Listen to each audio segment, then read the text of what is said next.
Estamos en la recta final de las PASO, las elecciones de lo que va a ser las internas de los partidos políticos y los candidatos para las elecciones legislativas del 22 de octubre.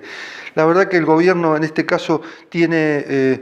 sigue tirando ideas, sigue teniendo proyectos, los muestra, los exhibe, lo ha fortalecido este tema, por ejemplo, del aumento de la industria, del aumento de la actividad en la construcción. Pero venimos de no hablo de una herencia recibida, que es lo que le gusta decir al gobierno, hablo también de una situación que viene del propio primer año de gestión del gobierno, donde se agudizaron una serie de cuestiones. Así que en la instalación de estos temas, el gobierno me parece que tira al voleo reformas y no mide otras consecuencias que no se solucionaron. Por ejemplo, el tema de la reforma previsional, que genera un poco de susto,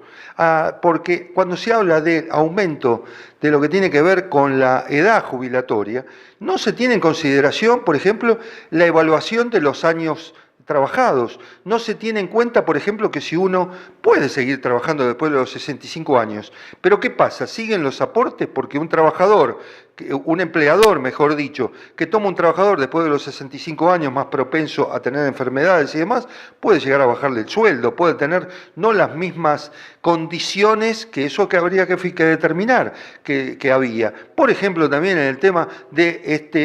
esta discusión que se tiene que plantear con los años de aporte. Si es necesario ampliar la edad jubilatoria, aunque sea voluntaria, se empieza con un tema voluntario, pero por supuesto el trabajador quiere mejorar sus aportes y su jubilación, su promedio de aportes, pero esto le puede generar un dolor de cabeza, porque, por ejemplo, ¿por qué no solucionar el tema de los años aportados? Si uno tiene 40 años de aporte, pero tiene 60 años, ¿por qué no jubilarlo a esa edad? No necesariamente tiene que tampoco ser tan esquemático en el tema de que la jubilación se extienda, sino que se haga una generalidad, pero en el sentido tomando específicamente los casos específicos y sobre todo, por ejemplo, aumentando lo que tiene que ver con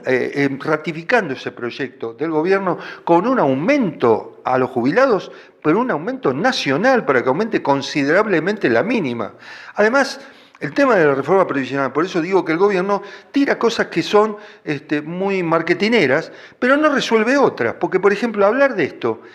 es prudente cuando todavía no se sabe si va a haber una reforma laboral y donde, por ejemplo, se hable de bajar los costos laborales y si los empleadores bajan los costes laborales, se baja también el aporte de los trabajadores y se ve en peligro su aporte para la seguridad social, aporte para las obras sociales. Es decir, y todo esto está atado con la economía. Toda esta cuestión la tendría que plantear el gobierno, no solamente como temas que tira al voleo, sino como una reforma global y escuchando, como decimos siempre, a los sectores, porque tiene que haber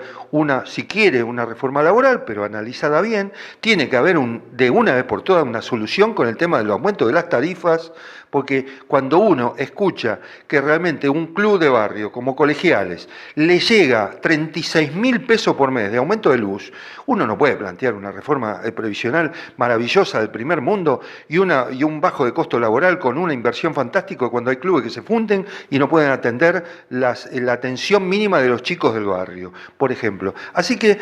fuera de lo que es esta recta final de las PASO, independientemente del resultado que se tengan, todos los sectores tienen que confluir en una coincidencia de hacer un país de futuro. Si no lo vemos así, cada uno se queda en su quintita, la Argentina va a seguir postergada como hasta ahora.